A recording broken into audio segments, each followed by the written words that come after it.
आज के डेट में पॉसिबल है कि नहीं है, मिल सकता है कि नहीं मिल सकता है। तो सरकारी कंपनी है ना, तो सरकार उनको क्या की, LIC, बैंक, रेलवे। तो अपने आप क्या हो गया, सरकार के पास में मान के चलो अगर 100% नौकरी था, 50 से ज्यादा परसेंट बेच दिया।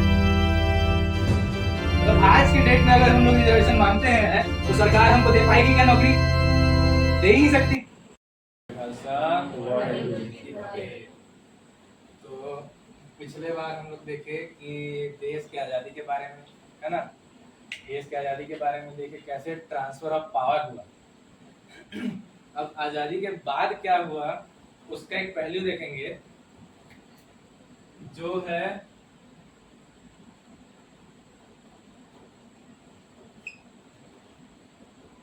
रिजर्वेशन, तो क्या बोलते हैं, आरक्षण, है ना। अब आरक्षण के पहले हम लोग को ये समझना होगा कि आरक्षण का मतलब क्या होता है।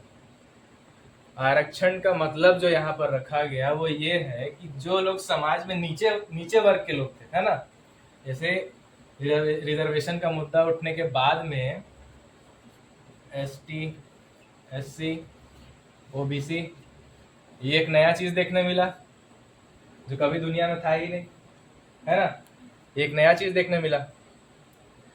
तो आरक्षण समझने के पहले हम लोग को ये समझना पड़ेगा कि ये तीनों चीज क्या है। अब सबसे पहले हम लोग शुरू करते हैं, यहाँ पर जो हम लोग हैं तो सबसे ज्यादा हम लोग क्या है, ST लोग, है ना, यहाँ बैठने वाले अभी। तो सबसे पहले हम लोग ST क्या है वो समझते हैं। ST जो है यानी कि आम सामाजिक तौर पे ये लोग समाज में ही नहीं थे। आम सामाजिक तौर पे ये लोग समाज में नहीं थे, यानी कि समाज जिस तरीके से काम करता है, एक जैसे समझ लो कोई नौकरी करे या फिर धंधा चलाए, है ना, नौकरी कर रहे हैं या फिर धंधा चला रहे हैं या फिर कोई काम कर रहे हैं, कुछ भी कर रहे हैं, तो उसमें ये लोग कहीं थे ही नहीं। ये अपने अलग इनको क्या बोला जाता है, जंगल झाड़ी में पाए गए लोग, है ना।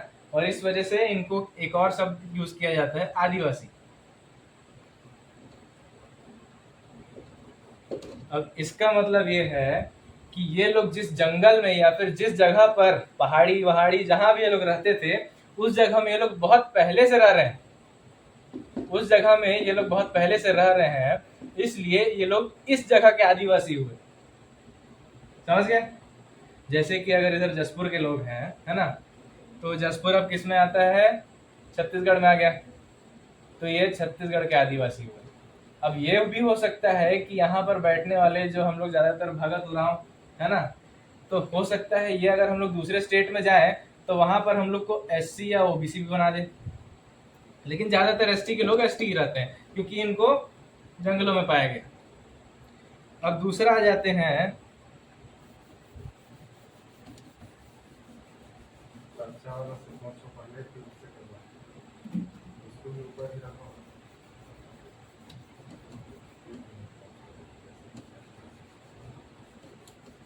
अब दूसरे में आ जाते हैं SC। SC क्या था, ये लोग समाज में थे लेकिन क्या थे, अछूत, है ना। अब अछूत समाज में क्या करते थे,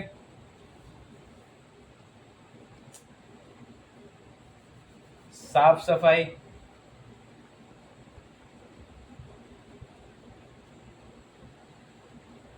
और इसके आगे आप लोग ले लो, साफ सफाई हो गया, फिर कचरा वचड़ा उठाना बिनना, है ना, टॉयलेट गटर साफ करना, ये सब काम था। तो इनको अछूत माना जाता था, तो इनको किस में डाला गया, SC। अब यहां देखना, T का मतलब होता है tribe, ST scheduled tribe. Tribe का मतलब होता है कबीले वाले लोग, जिनका कबीला है ना। ट्राइब का मतलब होता है कबीले वाले लोग। और शेड्यूल कास्ट, शेड्यूल कास्ट मतलब होता है, कास्ट मतलब क्या होता है, जाति, है ना। अछूतों की जो जाति थी उनको शेड्यूल कास्ट में डाला गया। अब यहाँ पर बात उठता है कि OBC में अदर बैकवर्ड क्लास डाला गया। ये मेन मुद्दा है। यहाँ क्लास क्यों डाला गया? जब यहाँ पर कास्ट है तो यहाँ पर भी कास्ट होना था, पर इसको क्लास क्यों डाला गया? क्लास मतलब क्या होता है? किसी स्टैंडर्ड के लोग, यानी कि एक स्टैंडर्ड, जैसे बोलेंगे कि ये हमारे जीने का रहन सहन का तरीका थोड़ा सा ऊंचा उठा, ठीक है, तो उसमें फिर क्लास आता है कि ये जो मिडिल क्लास का है, ये अपर क्लास का है, ये लोअर क्लास का है, ये बोलते हैं ना, तो ये वही क्लास है। अब हम लोग ये समझेंगे कि रिजर्वेशन का बात कैसे आया। ST SC समझ गए क्या है? ST SC OBC। बाकी बचे लोग जनरल। जनरल मतलब आम लोग। यानी कि एक बात ये भी समझना कि ये लोग आम लोग नहीं थे। हम लोग जो है आम लोगों की गिनती में नहीं आते, लेकिन अब ये हो जाने के बाद में फिर हमको समाज में जगह मिला। अब आज के डेट में कई लोग बोलते हैं रिजर्वेशन होना चाहिए, कई लोग बोलते हैं नहीं होना चाहिए, कई लोग बोलते हैं कि इसको आधा करो, कई लोग बोलते हैं नहीं पूरे तरीके से रिजर्वेशन देना है तो दो, है ना। कई तो बात उठता है समाज में। अब आज हम लोग सोचेंगे, आज पहले हम लोग रिजर्वेशन के बारे में जानेंगे, फिर हम लोग खुद सोचेंगे कि होना चाहिए कि नहीं होना चाहिए।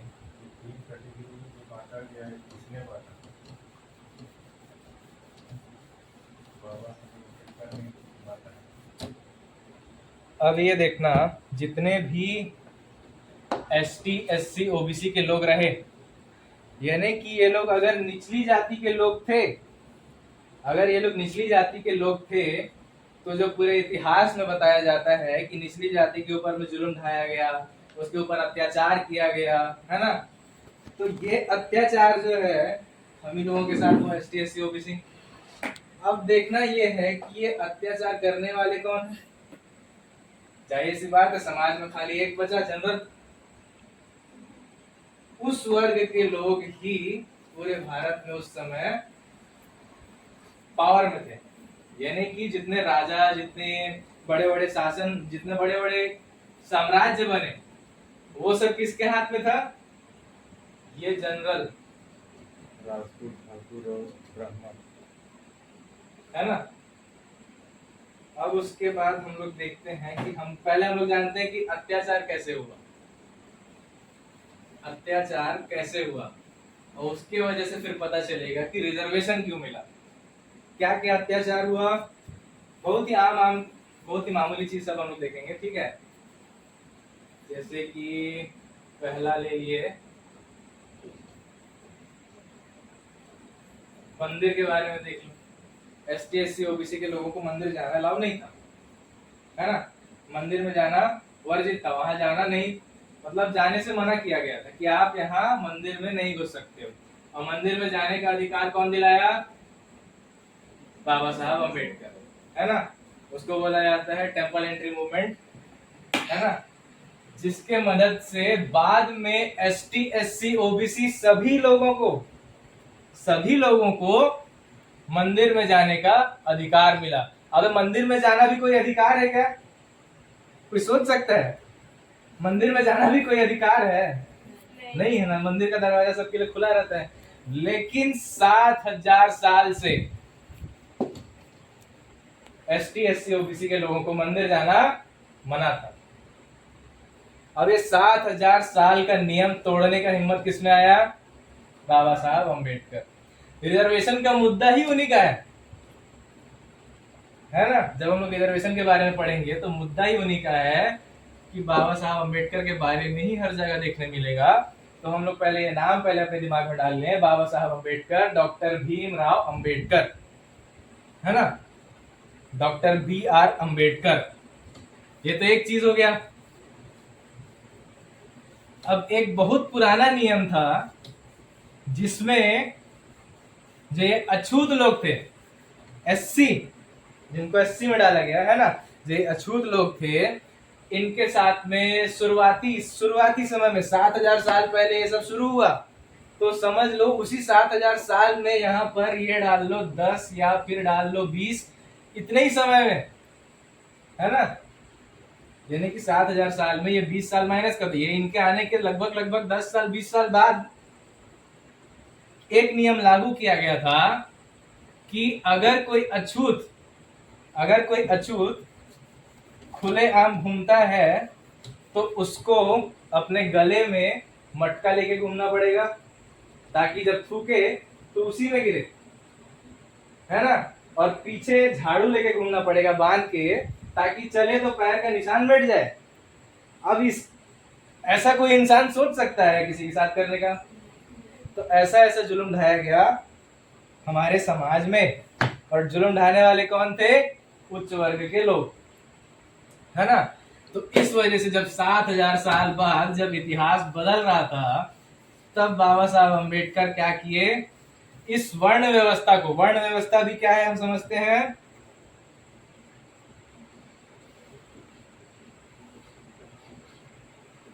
ब्राह्मण,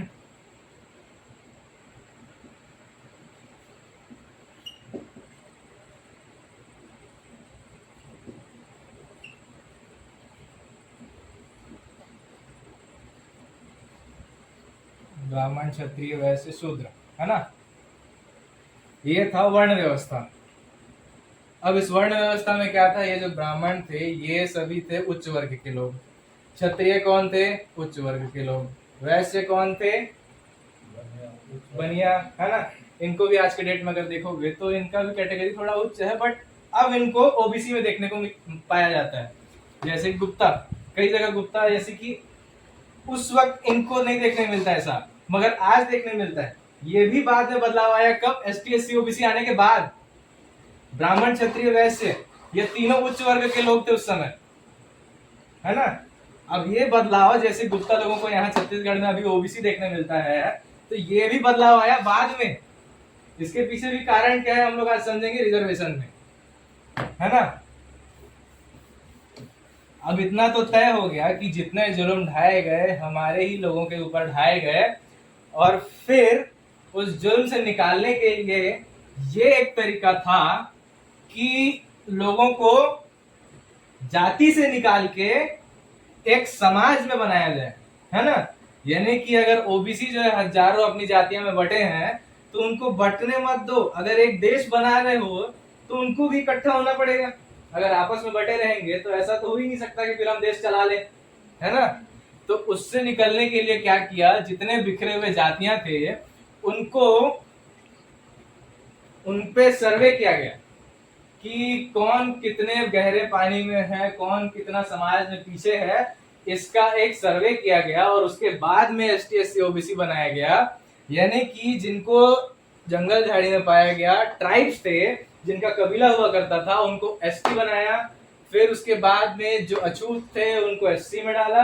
और फिर अब देखते हैं हम लोग ओबीसी, जो कि आज के डेट में रिजर्वेशन का सबसे बड़ा मुद्दा है ना। यहाँ पर सबसे बड़ा कंफ्यूजन क्या आता है? क्लास, है ना। एससी में तो कास्ट किया, शेड्यूल कास्ट, लेकिन यहाँ क्लास क्यों किया?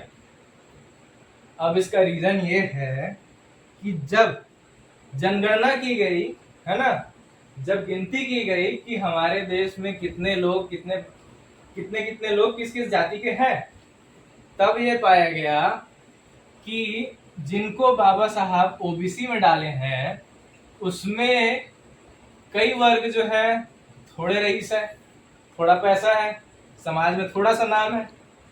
और उसके नीचे और एक वर्ग आता है जिनका नाम एकदम कम है, जो इसके नीचे और आते हैं, है ना। अब उसके नीचे एक और कैटेगरी डाल दो कि और भी लोग हैं जो इस समाज में और नीचे आते हैं। यानी ओबीसी के नीचे ये देखने मिल रहा था कि इसमें कुछ लोग थोड़े पैसे वाले, कुछ कम, कुछ और कम, कुछ बिल्कुल नहीं। लेकिन ओबीसी में किसको डाला गया? जिनको समाज में थोड़ा अधिकार दिया गया था। यानी कि जो छूत थे, जिनके घर में जिनको छूना, जिनके साथ उठना बैठना थोड़ा संभव था, यानी कि सछूत है, यानी कि जिनको छुआ जा सकता है। एससी को छुआ नहीं जा सकता, यह छूत थे उस समय, है ना। अब छूत, ये सछूत कौन हुए? बाकी लोग जो समाज में, जैसे हम लोग देखते हैं यादव समाज, ओबीसी में सबसे ज्यादा आपको यादव देखने मिलेंगे। यादव लोगों का काम क्या था? दूध दूहना, है ना। गाय से दूध निकालते थे।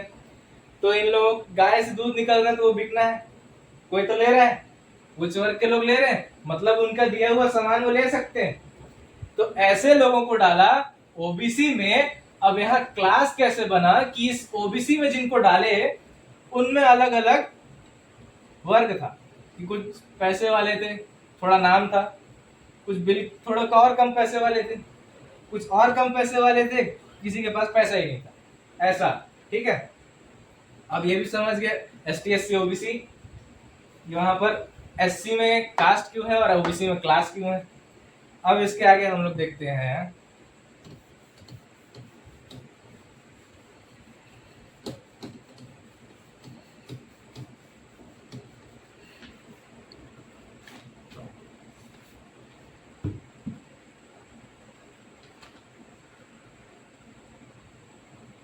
अब हम लोग आ जाते हैं आजादी के बाद जब संविधान बना, तो संविधान में जैसे रिजर्वेशन मुद्दा है, तो संविधान में रिजर्वेशन कहाँ दिया गया है।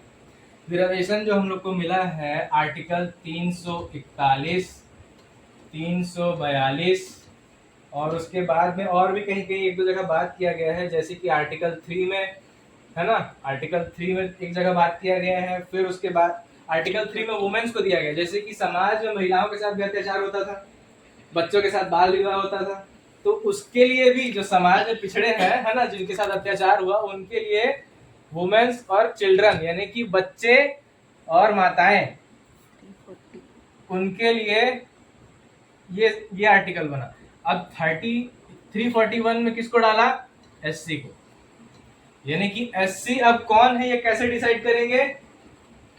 एक राज्य में वहां पर पहले सर्वे किया जाएगा और उसमें देखा जाएगा कि जो अछूत जाति के लोग थे है ना, वो कौन कौन है। अब वो जातियों को फिर एससी में डाला जाएगा। किस तरीके से, जैसे छत्तीसगढ़ में अछूत कौन कौन रहते, उनको एससी में डाल देते है ना।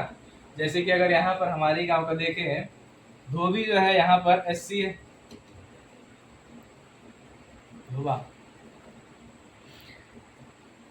धोबा एसटी है, धोबी ओबीसी है। हाँ ओबीसी, जैसे कि धोबी जो है ओबीसी आ गया है ना। अब उसके बाद में अगर वही चीज उड़ीसा में जाके देखेंगे तो वहां पर क्या आता है, एसटी। ठीक है, तो ये राज्य के आधार पर इनका बंटवारा हुआ, ऐसा नहीं है कि एक ही जाति लोगों को एक ही में डाल दिया, राज्य के आधार पर इनका बंटवारा हुआ। ठीक है, तो अब ये बंटवारे का आधार क्या था, इस बंटवारे का आधार जो था तीन तरीके से इनका आधार किया गया, यानी कि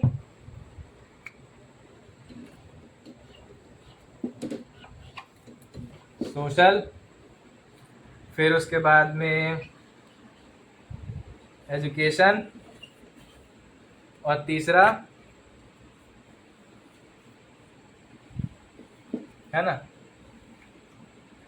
यानी कि समाज में किसका कितना पहुंच है ना, किसका कितना रेपुटेशन है, इज्जत है, उसके आधार पर किया गया, ये देखना पड़ता।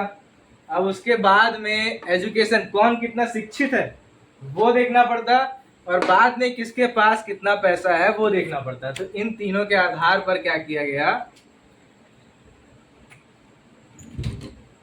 इनको जाति में मतलब आपके कास्ट सिस्टम में डाला गया, एसटी एससी ओबीसी में बंटवारा किया गया।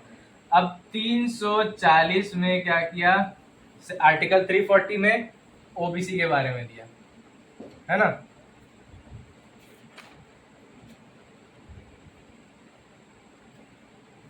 और एक था आर्टिकल 4 में,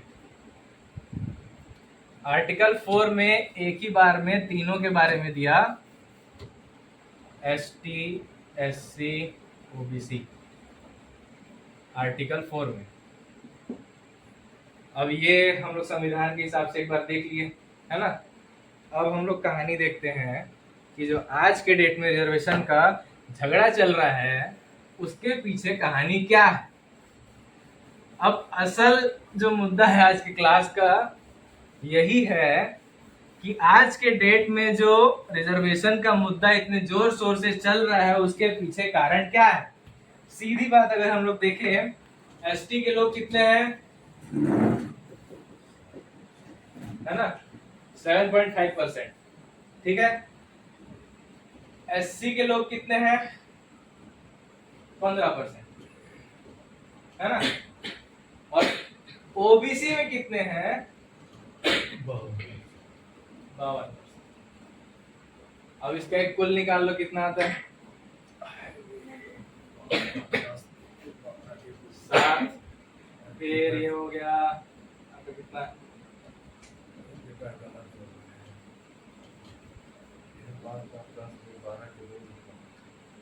ठीक है, 7%, 15%, कुल मिला के कितना हुआ, 22.2, 22.5, और 52% कितना हुआ,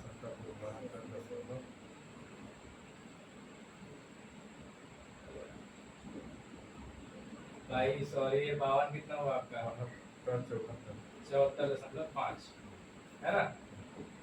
तो एसटी एससी ओबीसी को कुल मिला के कितना रिजर्वेशन मिलना था, 74.5, यानी एक बार का ले लेते 75% रिजर्वेशन मिलना चाहिए था। लेकिन क्या हुआ, एसटी को ये मिला, एससी को ये मिल गया। अब ओबीसी की जब बात आई 52% रिजर्वेशन देने की, तब वहां पर जो ऊंचे वर्ग के लोग जिनको ब्रिटिश यहाँ छोड़ के गया, वो बोलते हैं ना ब्रिटिश गया तो गया, इनको छोड़ के गया, है ना, अंग्रेज गए तो गए, इनको छोड़ के गया, तो वही लोग जो जिनको छोड़ के गए, अब वो बोले अगर 52% रिजर्वेशन हम किसी को दे दें तो ये 52% ही सरकार बना लेगी अपनी, है ना, ये 52% ही अपनी सरकार बना लेगी। तो जो 7000 साल से शासन कर रहे हैं उनका तो शासन ही खत्म हो जाएगा। ये असली मुद्दा है रिजर्वेशन में। तो इनको कितना परसेंट रिजर्वेशन मिला बाद में, 27%। और ये क्यों मिला, क्योंकि इनको एक समान बराबरी में लाना मतलब अपना सत्ता उनके हाथ में देना, है ना, अपनी सत्ता जो अपने पास ताकत है वो इनको दे देना। अब ब्रिटिश इनको देके कि ये इनको तो नहीं दे सकते, पावर में उनको तो अभी अभी मिला है, तुरंत तो इनको नहीं दे देंगे। तो इसलिए क्या किया, अब ये जो नेहरू थे, है ना, सबसे बड़ा गेम यहां चला। ये क्या किए, जब पहला मंडल कमीशन जो कि इस जनगणना के लिए बनाया गया था, ये अपनी जनगणना लेकर के आती है और नेहरू को जब देती है, तब नेहरू क्या किए, काका कालेलकर कमीशन था समझ लो, ये पूरा जनगणना है नेहरू के टाइम में, है ना। नेहरू क्या किए, मोड़ के, इस वजह से ओबीसी जो है, सिर्फ उसी वजह से रिजर्वेशन आज एक बहुत बड़ा मुद्दा बना हुआ है ना।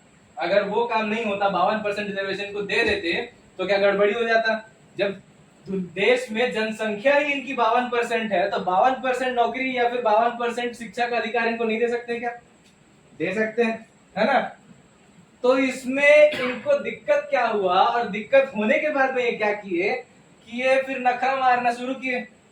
नखरा क्या मारे कि देखो ओबीसी जो है इनको समाज में बराबरी दे तो देंगे हम, लेकिन ये वैसे ही समाज में बराबर है, कुछ लोगों के पास जमीन है, कुछ लोगों के पास पैसा है, कुछ लोग नौकरी कर रहे हैं, तो इस वजह से हम इनको रिजर्वेशन नहीं देंगे।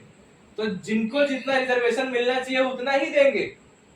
इस 52% में भी जिनको जितना रिजर्वेशन मिलना चाहिए उतना ही देंगे। इसका मूलभूत अगर आधार देखेंगे तो क्या है कि जिनके पास ज्यादा पैसा था उनको रिजर्वेशन कम मिला, है ना, जिनके पास पैसा ज्यादा था उनको रिजर्वेशन कम मिला, जिनके पास पैसा और कम था उनको रिजर्वेशन थोड़ा सा और ज्यादा मिला, जिनके पास पैसा और कम था उनको रिजर्वेशन और ज्यादा मिला, और जिनके पास पैसा नहीं था उनको पूरा रिजर्वेशन मिला। ऐसा काम हुआ यहाँ पर। लेकिन क्या ये होना चाहिए था, क्या ये काम होना चाहिए था? अगर रिजर्वेशन मिल रहा है तो सबको दो, है ना। अब रिजर्वेशन का एक काम का चीज अगर हम लोग देखते हैं, समता और समानता। समता और समानता, इसमें क्या फर्क है? समानता मतलब कि अगर ये 3 वर्ग है ना, 3 वर्ग है, मान लो अगर ये इतनी ऊंचाई पर है और ये इतना, ठीक है, ये 3 अलग अलग वर्ग हो गया। अब यहाँ समानता देखते हैं क्या होगा कि तीनों को इतना इतना हिस्सा और दे देंगे, तीनों को बराबर हिस्सा दे दिए, फिर भी क्या है, ऊंच नीच है। तो ये समानता ऐसा देखा जाता है। अब समता क्या है, समता ये है कि ये जो पूरी ऊंचाई पे है इसको ऊंचाई पे रहने दिया जाए और इसको इतना हिस्सा काट के दिया जाए और इसको और इतना हिस्सा काट के दिया जाए। अब क्या हो गया, तीनों बराबर हो गए, तीनों को अलग अलग हिस्सा मिला, है ना, लेकिन तीनों अब क्या आ गए, बराबर में आ गए। ये है समता, जिसको रिजर्वेशन में फॉलो करना चाहिए था लेकिन नहीं किया गया। क्यों नहीं किया गया, अपनी सत्ता अपने पास रखने के लिए।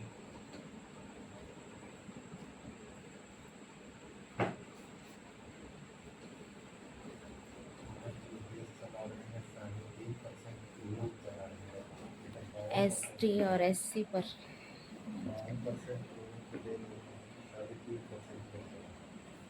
अब देखो आर्टिकल और देखते हैं, आर्टिकल 46 में एक स्पेशल रिजर्वेशन का बात किया गया, सिर्फ वहां पर शब्द यूज किए स्पेशल रिजर्वेशन, और स्पेशल रिजर्वेशन जो हमको बाद में देखने मिलता है वो अलग से उसका एक शेड्यूल बनाया गया। और हमको स्पेशल रिजर्वेशन जो है 336 इसमें एक बार दिया गया स्पेशल रिजर्वेशन, यानी कि इसमें क्या था, 336 में क्या है ये समझना।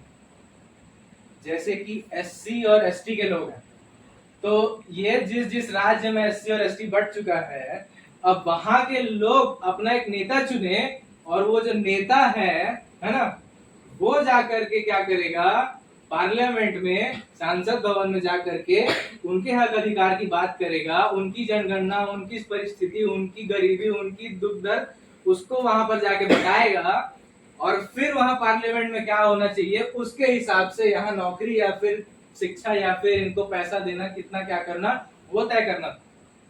लेकिन आज के डेट में जब हम लोग देखते हैं हमारा नेता जो चुना जाता है और उसके बाद में सांसद बनता है ना, MP MLA जो भी बनता है, क्या वो इस बारे में कुछ बात करता है, नहीं करता है ना।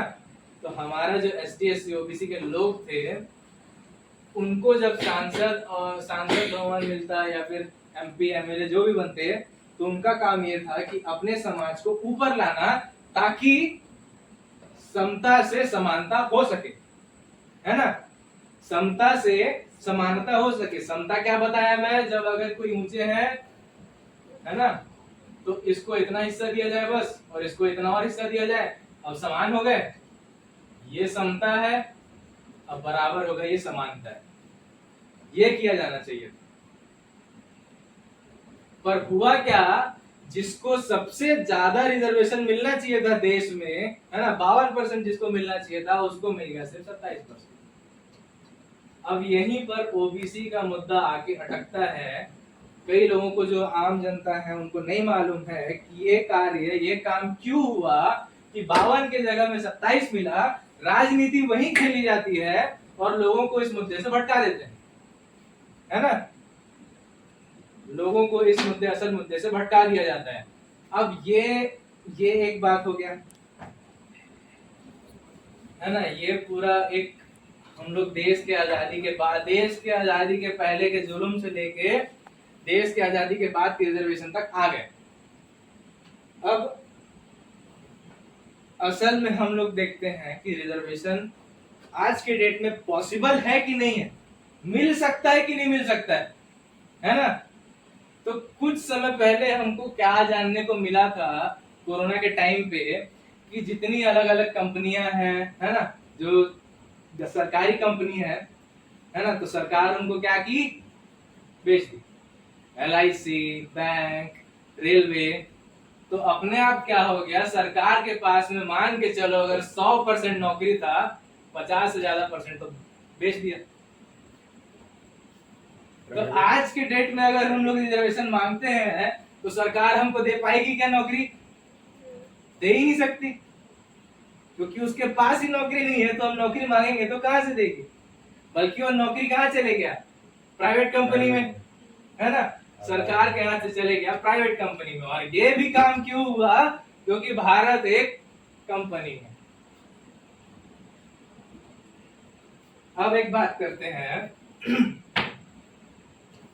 अब सरकार के पास नौकरी ही नहीं है तो सरकार तो हमको नौकरी देने से रही।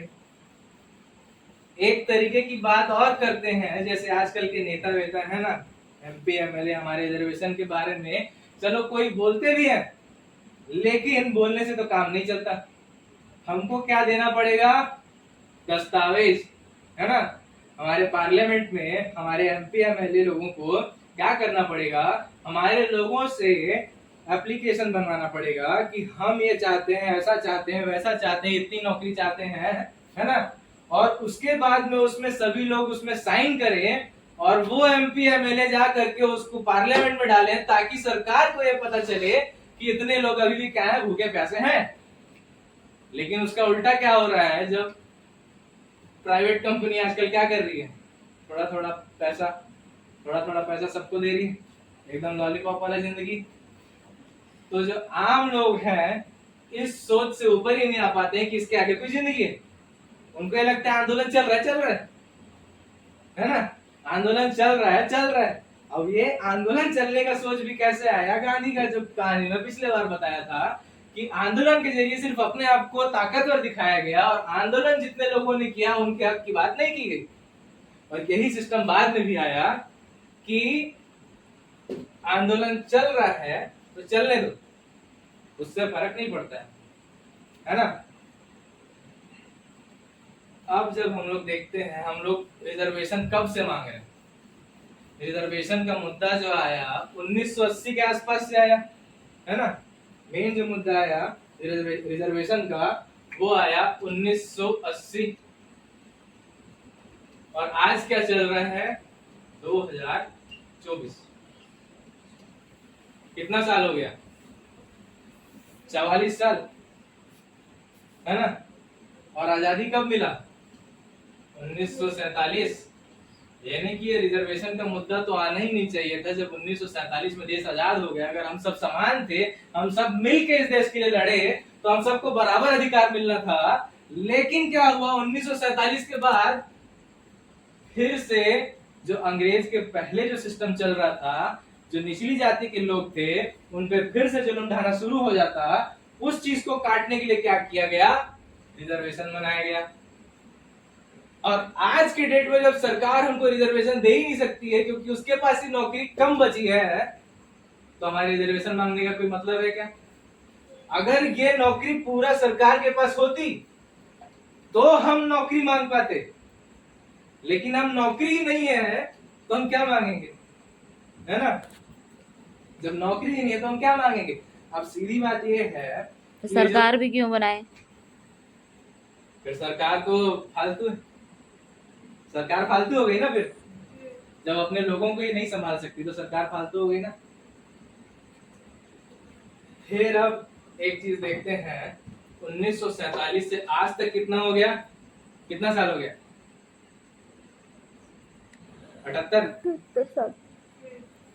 78 साल का आजादी मनाया ना इस बार, इंडिपेंडेंस डे। 78 साल हो गया। अब 78 साल से कोई अपने हक की मांग कर रहा है तो वो हक की मांग नहीं है, वो एक जगह बैठ गया है और भीख मांग रहा है ना? 78 साल से कोई हक की मांग करता है क्या? नहीं करता है। ज्यादा से ज्यादा 10 साल 5 साल, और उसके बाद तो आदमी समझ जाता है कि नहीं मिलने वाला तो नहीं। लेकिन 78 साल से जब हम अपने अधिकार की बात कर रहे हैं और हमको अधिकार नहीं मिल रहा है, तो हमको ये समझ जाना चाहिए कि कुछ तो दिक्कत है। और वो दिक्कत क्या था जो मैं पिछली क्लास में आपको बताया कि ये देश आजाद, इस देश की आजादी का कहानी क्या है, वही सबसे मेन दिक्कत।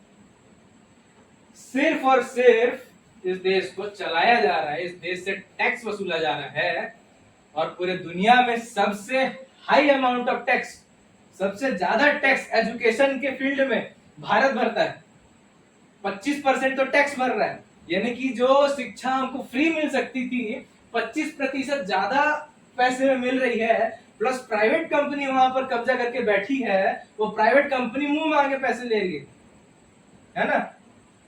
तो शिक्षा के आधार पर जो फ्री मिलना चाहिए था वहां पर सबसे ज्यादा टैक्स भारत पे करती थी। तो रिजर्वेशन का कोई मतलब हुआ क्या? वास्तव में रिजर्वेशन क्या होना चाहिए था कि जो 52% ओबीसी है उसको 52% रिजर्वेशन देना चाहिए था, और फिर अब एससी एसटी इनको तो पूरा पूरा मिला, ओबीसी को नहीं मिला। और फिर राजनीति क्या किया गया कि ओबीसी को पूरा रिजर्वेशन नहीं मिलता है तो उसके और बाकी लोगों को पूरा रिजर्वेशन मिलता है। किस वजह से? ओबीसी और बाकी जो दोनों वर्ग थे, बाकी जो दोनों कास्ट थे, उनके बीच में थोड़ा दरार आ गया, और वहां पर फिर एक अलग राजनीति शुरू हुई कि अब इनको रिजर्वेशन में ही अटका दिया जाए। अब 78 साल से, चलो 78 ना भी ले, 44 साल से अगर हमारा मुद्दा रिजर्वेशन में अटका हुआ है तो वो अटका नहीं हुआ है, उसको अटकाया गया है। जैसे कोर्ट कचहरी में क्या बोलते हैं, तारीख में तारीख, तारीख में तारीख, तारीख में तारीख, है ना, अटका देते हैं मुद्दा, है ना, मुद्दा अटक जाता है। तो वैसे ही यहाँ पर मुद्दा अटक गया। तो अब हम लोग एक चीज देखते हैं, जैसे संविधान, संविधान करके हम यहाँ पर ये देखते हैं कि हमको संविधान के जरिए रिजर्वेशन मिलेगा, लेकिन उस संविधान में जो रिजर्वेशन की बात देने की जो बात की गई है वो रिजर्वेशन ही नहीं बचा है। मान के चलो रिजर्वेशन बचा ही नहीं है तो हमारे मांगने का कोई मतलब नहीं है। और सीधी बात ये है, समझ लो ये संविधान है ना। एक तरफ से सरकार क्या कर रही है, संविधान के जो संवैधानिक अधिकार है धीरे धीरे खत्म कर रही है। किसके जरिए? प्राइवेटाइजेशन, है ना। समझ लो ये हिस्सा सरकार हो गया और ये हिस्सा हमारी जनता हो गई, है ना। अब इस संविधान के बीच में अब हम बोलते हैं संविधान के जरिए मिलेगा, और ये संविधान के जरिए नहीं देना चाहते। संविधान के जरिए जो मिलना है वही खत्म कर रहे हैं। संविधान की लड़ाई चल रही है, संविधान में बहुत ज्यादा क्या है, टेंशन है, और जब झगड़ा चलेगा फट जाएगा, संविधान ही फट जाएगा। यही काम चल रहा है आज की राजनीति में। और ये मुद्दा हमको पहले समझ जाना चाहिए था, जब 52% को हटा करके सिर्फ 27% दिया, वहीं पर ये राजनीति समझ जानी चाहिए थी, और उसके हक, इस अधिकार के लिए हमको लड़ाई लड़ना था। लेकिन क्या किया, ओबीसी में भी अब आप देखो कितने सारे जाति है ना, साहू समाज ले लो, एक तेली समाज ले लो, अब इनका भी एक अलग अलग समाज है। जैसा ये एसटी एससी ओबीसी बनने के पहले था, बाद में फिर ला दिया गया। ओबीसी को जब एक किया गया, है ना, जितने ये लोग ओबीसी के लोग थे इनको अलग अलग बटे हुए समाज से निकाल करके, अलग अलग जाति में बटे से निकाल करके एक साथ जोड़ा, तो बाद में और क्या राजनीति खेली गई, फिर से अलग कर दिया, हर एक जाति का एक समाज बना दिया। अब वहां पर एकता आएगी क्या? एकता रहेगी क्या? नहीं। तो फिर से ओबीसी को बांटने का काम हो गया, और इस वजह से, और ये भी समाज एक दूसरे में कहीं ना कहीं भिड़ रहे हैं, ये भी समाज आपस में कहीं ना कहीं किसी न किसी छोटे मुद्दे के लिए भिड़ रहे हैं। तो और क्यों भिड़ रहे हैं? क्योंकि यहाँ क्लास है, ओबीसी में क्लास है। एक क्लास के पास ज्यादा पैसा है, उसके पास कम रिजर्वेशन है, दूसरे क्लास के पास थोड़ा और कम पैसा है, इसके पास ज्यादा रिजर्वेशन है। तो अब इस रिजर्वेशन के लिए इन्हीं के बीच में लड़ाई चल रहा है, अंदर ही अंदर। ऐसे बाहर खुलेआम ऐसा नहीं चलता है, लेकिन अंदर ही अंदर थोड़ा थोड़ा थोड़ा थोड़ा एक जलन है। तो ये है पूरा रिजर्वेशन का मुद्दा। सीधी बात अगर की जाए, है ना, हमारे समाज में, हमारे भारत देश में जितने महापुरुष पैदा हुए,